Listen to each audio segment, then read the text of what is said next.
पाप करून पापी म्हणे सैरा वैरा पळतय र. अरे काय काय केलं भल्या माणसा देवाला सार कळतय र.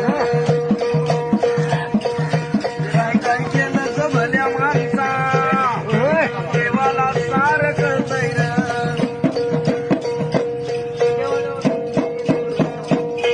तुझी सावली तुझा पासून कधी दूर होतच नाही. तू केलेले कर्म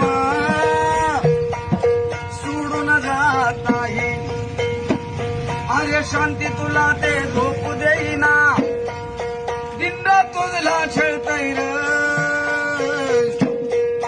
काय काय केलं भल्या माणसा देवाला सार कळतय र.